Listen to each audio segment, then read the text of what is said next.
Let us begin in consciousness. As I relax and breathe into this moment, I accept and know that there is but one power, one presence, one infinite creative Recording in intelligence, progress. one divine idea fully present, fully available to each and every one of us at all times, in every place. So as we begin this evening, we do so with open minds and loving hearts to begin to create a life that is valuable and positive, that is exciting and delightful, something that brings joy into the world, joy into our hearts, and maybe, just maybe, creates a possibility of transformation. So filled with love and light, peace and gratitude, I take these ideas and I release them into the law of mind, knowing that it is done and that all is well, and I let that be the truth. And together we say, and so it is. Well, welcome everyone. I'm delighted that you're here. It's wonderful to see you again. And I want to just begin with our land acknowledgement. In the spirit of reconciliation and peace, we are grateful for the opportunity to meet on these sacred lands. We thank the generations of people who've taken care of this land for thousands of years. We recognize our oneness. We realize our history. We choose to create a new reality. We are one. Miigwech.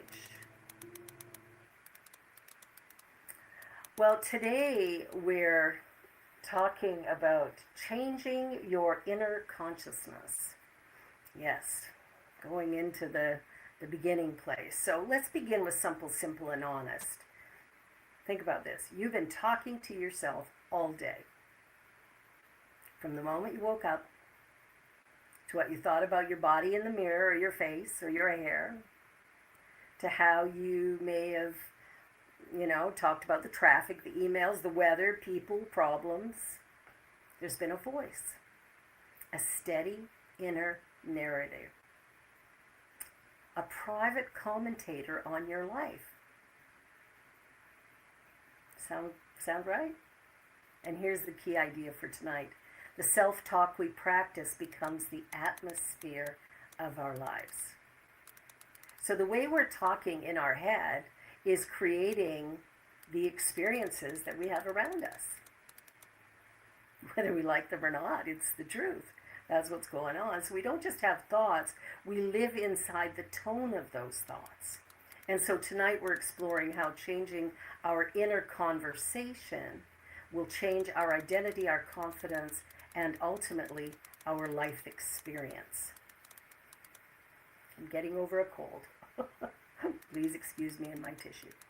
Okay, so think of your mind like a radio, for example. So a radio plays the station that it's tuned to.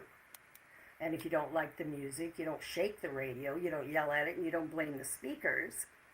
You change the station.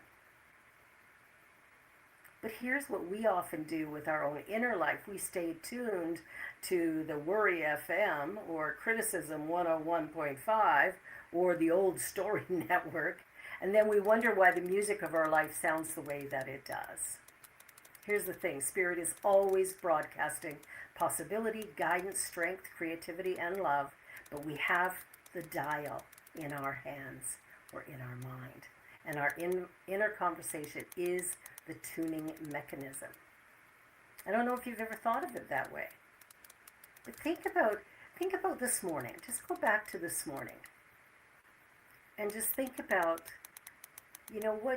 what was going through your mind when you looked in the mirror first thing? Was it about wrinkles or double chins or messy hair? Or was it critical or was it loving? Was it kind or was it not so kind? Think about it. The journey that we're on is deeply personal. Each one of us has a journey that we're walking, and each one of us is walking it in our own way, at our own pace. And yeah, there's a whole lot of stuff going on around us which we can react to, and often we do. But we don't necessarily need to react always in the ways that we do. Sometimes we need to be able to sit back and just pay attention. Look around and see what's going on, and then check in inside ourselves to go, what have I been thinking? What have I just been thinking about that's causing something? And I remember years ago, I was getting treatment for a strained neck. You know how it is when your neck, you wake up in the morning and you can't move the darn thing, and it's painful for days, and then it finally goes away. And I thought, I wonder, one day it was starting, and I thought, I wonder what I was just thinking. And I went back to the thought, and the pain went away immediately. And I've not had a strained neck, a strained neck since. Now, how did that happen? Well, it happened because I became aware of what my body was telling me, what it was saying to me. I listened. And when I saw what was happening, I was able to change it. So we don't notice so much the atmosphere that we live in. I mean, think about it. Fish don't notice the water, and most of us don't notice the emotional and mental atmosphere created by our self-talk. So let me just give you an example. I've got a story here for you. Imagine walking into a room where the air is slightly smoky. Not enough to alarm you, just enough to make your eyes sting a bit. At first you notice it, but after 10 minutes you adapt. After an hour you don't even realize you're breathing smoke. Well, that's kind of what our chronic criticism is like, our self-criticism. It's that same thing. It's like we've been saying these things to ourselves over and over and over again. I'm not enough. I never get it right. Nothing works for me. You know, it's like we've got these things that we're running. I'm sick and tired. I'm upset about this. We get so used to that emotional negativity that's running constantly that we don't even realize that it is the very reason why we're feeling what we're feeling. So it's the atmosphere, and the atmosphere is built from repeated inner conversations. So whatever's going on in our consciousness, we want to pay really good attention to, because that self-talk that's happening in our minds is creating the life that we're living, whether we like it or not. And wanting to change it doesn't change it, just in case you were wondering about that. It does not change it. What changes it is when we turn around and go, okay, let me start thinking about myself in a new way. Because self-talk becomes my identity, or becomes your identity. So thoughts repeated often enough become beliefs. And beliefs repeated often enough become our identity. And that identity shapes our behavior, choices, expectations. So if my inner conversation says I'm bad with money, people always leave me, I'm not creative, I'm too old, too late, too behind, I don't just think those thoughts, I begin to live them. And, you know, imagine for a moment that you were, you know, in a crowd of people and you had a name tag on that says, "Hi, I'm the one who struggles." What? We wouldn't do that. We wouldn't do that. And yet, that is kind of how we're showing up in the world, is with this self-reclamation that's going on, that we've decided to own, that we've decided to believe in, that it's become the mantle that we wear. So when an opportunity appears, that inner voice says, "Oh, that's not for you." Or when something goes really well, it says, "Don't get used to it." Or when a challenge arises, it says, "See, this is how your life goes. This is how it always is." So we want to change that inner conversation, which then will change the inner consciousness. And when we change our consciousness, we begin to change our life experience. It's like removing the old name tag and writing a new one that's aligned with spiritual truth. So here's the good news. Your, inner conversation that you've been repeating over and over again is learned. which means we can relearn. We can learn something else. In New Thought, we understand that we're individualized expressions of an inner intelligence, an infinite creative intelligence, a divine energy that permeates all life everywhere, and we are some part of it. And when we come to understand that we are some part of it, we can start to realize what is meant by the phrase, we are made in the image and of the likeness. We're made of the image and the likeness. Now, I've said this before, that doesn't mean that, the universe is 5'2" with blue hair and hazel eyes. What it means is that I have created my life according to my consciousness because I am in this place of great strength and possibility. I am a part of this universe. And the attributes of the one are the attributes of all. So we can begin to do things differently. We can begin to think differently. We can tell ourselves new stories. We can begin to behave in a way that is more in alignment with what it is we truly want to create in our lives. So we might turn around and go, well, I'm not really broken and unworthy. I'm actually pretty great. So I'm going to start telling myself different things. For example, standing in front of the bathroom mirror in the morning, hair all askew, and, if you didn't take your makeup off last night, then that's under the eyes, and look in the mirror and go, I love you. I really, really love you. And walk away. Try it. Try it. I've given that exercise to some people who absolutely could not do it.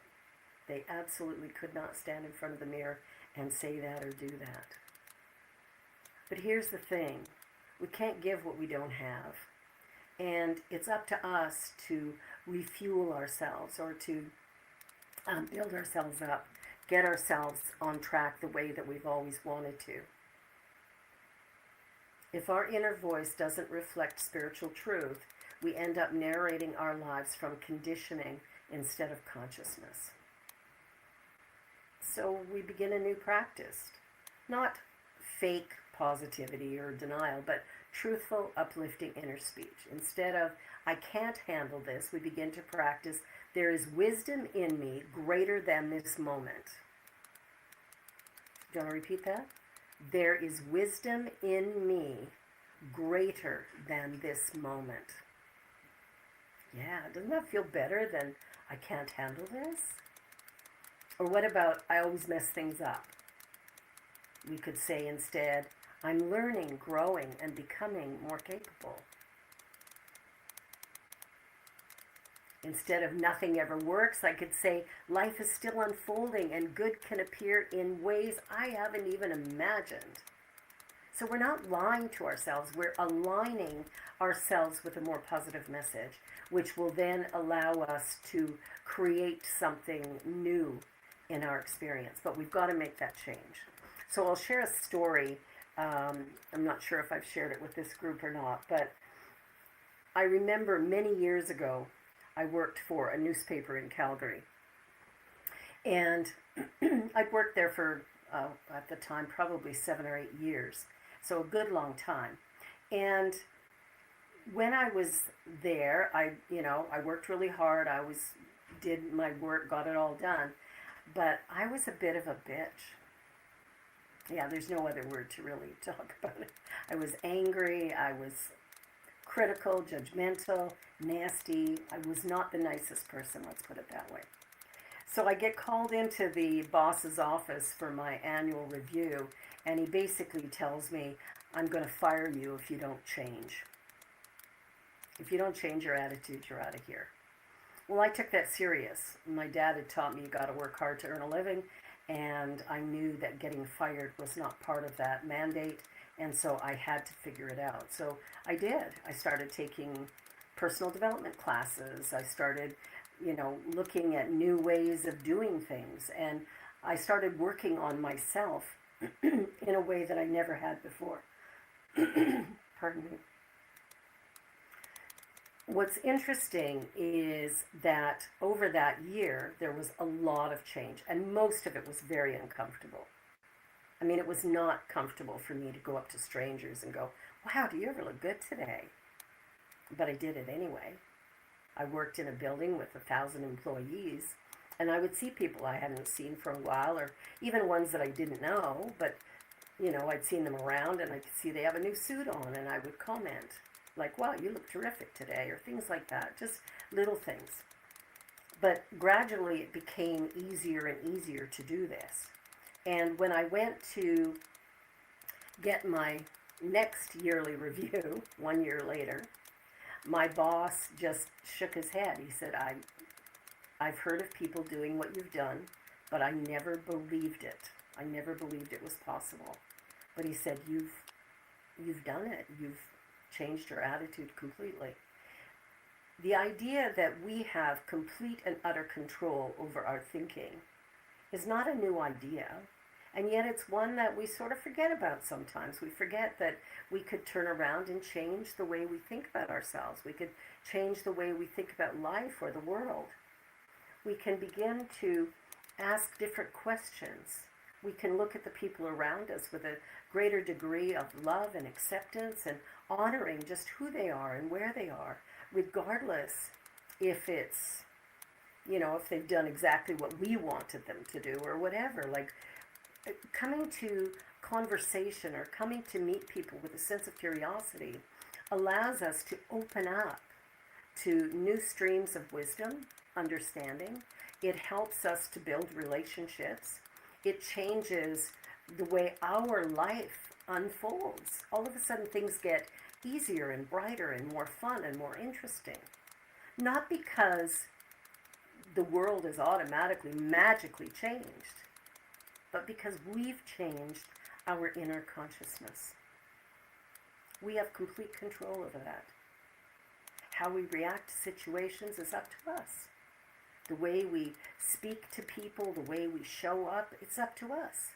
We have the ability to do whatever it is that we want to do. We can be anything, do anything, create.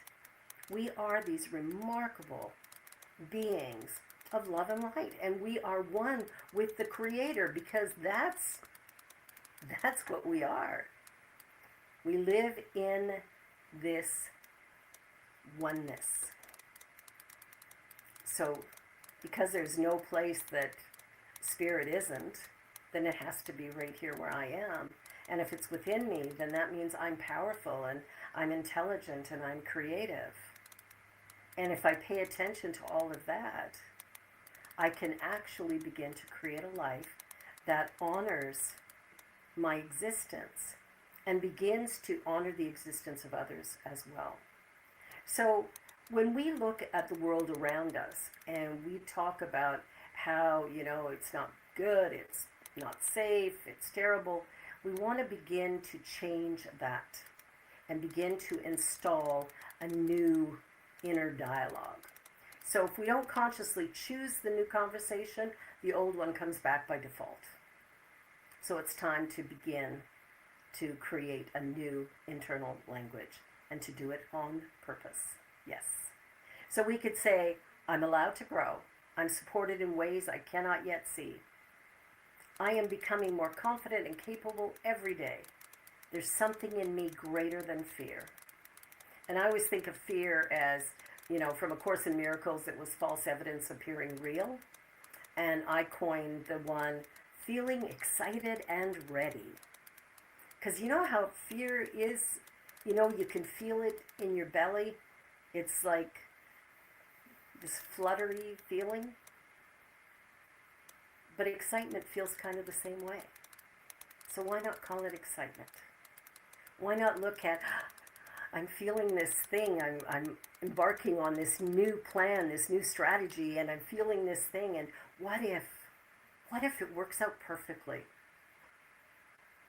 What if it's the best thing ever? What if I succeed in ways I hadn't even imagined? What if our what if conversation was positive instead of negative? What if two words we tend to use probably more often than we should. And are we using it in the direction that we could be? Life, right? So interesting. You're not trying to force belief, you're creating a new mental atmosphere. One that allows, you to be in harmony with the universe, to feel the energy of the vibration, and to allow ourselves to come into a space of possibility. So I want to take you into a meditation. And so I invite you just to sit comfortably, close your eyes if you so choose, and just allow yourself to relax. Taking a deep breath in, and as you release, feel your body relaxing into your chair, having your feet planted on the floor, maybe your hands turned upright in your lap, and imagine waking up and your very first inner voice says, "Good morning, we're in this together."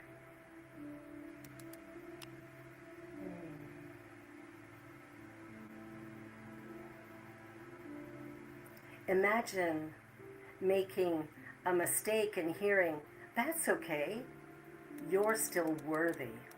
Let's learn."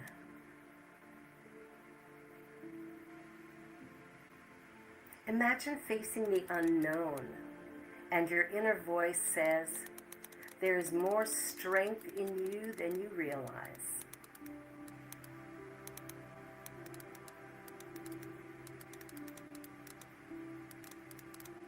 This voice is not fantasy. It's the voice of your deeper self, the true self. The voice of spirit, individualized as you. Changing your inner voice is not self-improvement, it's self-remembrance. You're here to remember who you really are and why you came here. So imagine letting go of all that old criticism. Throw it in an old backpack, zip it up, and put it out with the trash. And see that truck rolling down the street on garbage day, picking it up and taking it away.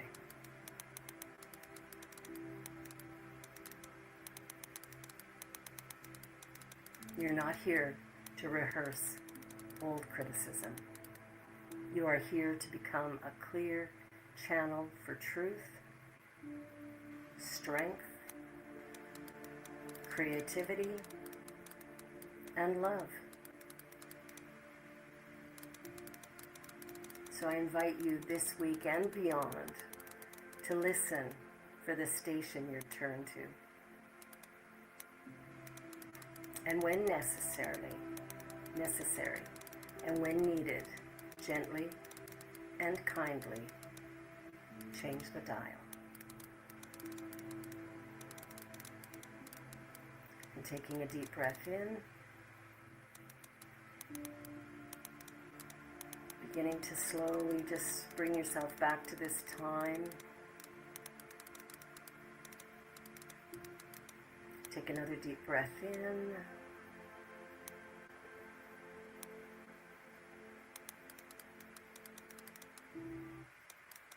And let us rejoin the conversation. You have the power in you to change your life. But only you have that power. No one else does. Well, thank you so much for being here. It is that time in our service when we go into our offering. And I just want to say something gently. That life shows us, what we trust or what we believe in. And when we come to this time in our service, when we're giving of our good, I invite you to give from a space of, did I receive some gift here today? Some awareness, some understanding? And if the answer is yes, and the means are there, I invite you to share that. Giving isn't payment, it's participation. It's saying, I believe this matters, or I believe in what's being built here. And I believe there's enough.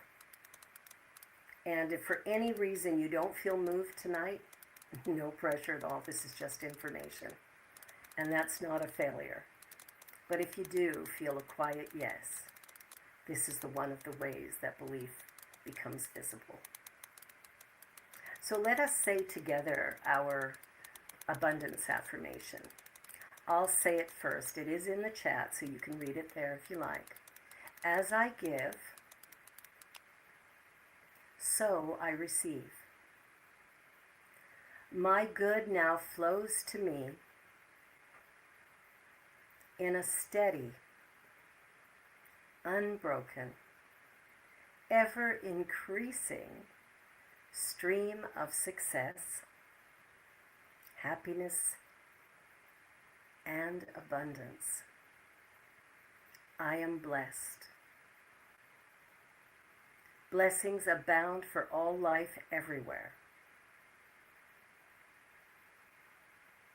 I am grateful, and so it is. Well, and there are a few ways you can give. You can give through e-transfer to admin at ujoyc.ca. You can go to our website, ujoyc.ca, click donate and give that way, or you can mail us a check at the Universal Joy Centre, 28 Sir Raymond Drive, Toronto, Ontario, M1E1C2. And we receive your gifts with immense gratitude. We do have a few things going on, some classes coming up, some events, so I want to invite you to go to our website, ujoyc.ca, and on the website you'll find the links to the classes, to the Wednesday evening event, and a lot of information about who we are and what we do and how we do it. So I invite you to check that out and come back often. There's a lot of material on that website, so I invite you to take a good look at it. And for those of you who are watching on Facebook or YouTube, we put the link in. The Zoom link is there in the chat for you. So grab that link if you'd like to come in and ask questions or share any ahas from today's service. Join us in Zoom. We're going to go into a conversation at this time, and you are definitely invited. So let us join together in consciousness as we close this first part of our service. Within the infinite and the absolute, there is the natural expression called life. It's lived powerfully and positively and productively from this moment forward. Everything needed, everything necessary is right here. All that is desired is made manifest, and the journey of life is made easy. This happens in the moment that I accept who I truly am and begin to live from that place. With love and gratitude, with grace and goodness, with well-being, I take all of these ideas and I release them into the law of mind action. I know it is done and that all is well. Please stay with me, and so it is. All right, and now we'll open up the